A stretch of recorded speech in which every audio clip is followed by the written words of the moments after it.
عشاء کی نماز پڑھے بغیر تراویح کی نماز پڑھ لیتے ہیں۔ رہ گئی یہ بات کہ عشاء کی نماز امام کے ساتھ کتنی رکعت پڑھنا ضروری ہے۔ السلام علیکم ورحمۃ اللہ تعالی وبرکاتہ۔ محترم دوستو، میں اللہ کے فضل و کرم سے بخیر و عافیت سے ہوں اور امید کرتا ہوں کہ آپ بھی بخیر و عافیت سے ہوں گے۔ عزیزان ملت اسلامیہ، میرے ویڈیو کے آخر تک بنے رہیں تاکہ آپ کی معلومات میں ایک نئے مسئلے کا اضافہ ہو جائے۔ میں آج جو آپ کی بارگاہ میں ایک ویڈیو لے کر حاضر ہوں، اس میں ایک خاص گفتگو کرنے والا ہوں۔ وہ یہ ہے کہ بہت سارے حضرات عشاء کی نماز پڑھے بغیر تراویح کی نماز پڑھ لیتے ہیں، تو عشاء کی نماز پڑھے بغیر تراویح کی نماز ہوگی یا نہیں۔ عزیزان ملت اسلامیہ، یہی ٹاپک لے کر آپ کی بارگاہ میں حاضر خدمت ہوں۔ میرے دوستو، یاد رکھیں کہ تراویح کی نماز کے لیے ضروری ہے کہ عشاء کی نماز ادا کیا جائے، یعنی جب تک عشاء کی نماز آپ نے ادا نہیں کی ہے اور آپ تراویح پڑھنا شروع کر دیا تو آپ کا تراویح پڑھنا بیکار چلا جائے گا۔ اس لیے کہ تراویح کی نماز کے لیے ضروری ہے، بالکل ضروری ہے کہ پہلے عشاء کی نماز ادا کیا جائے۔ اب رہ گئی یہ بات کہ عشاء کی نماز امام کے ساتھ کتنی رکعت پڑھنا ضروری ہے۔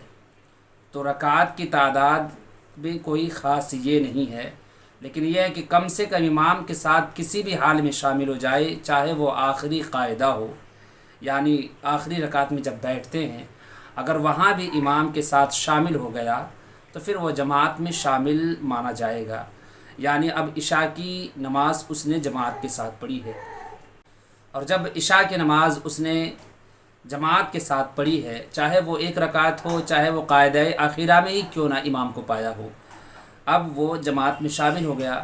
ایسا شخص اگر تراویح پڑھے گا امام کے ساتھ تو پھر اس کی نماز ہو جائے گی، ورنہ بغیر عشاء کی نماز پڑھے ہوئے بعض حضرات کو ہم نے دیکھا ہے اور آپ نے بھی دیکھا ہوگا کہ جب مسجدوں میں آتے ہیں اور امام کو تراویح کی نماز پڑھاتے ہوئے پاتے ہیں، وہ اسی میں شامل ہو جاتے ہیں، پھر آخر میں وہ عشاء کی نماز ادا کرتے ہیں۔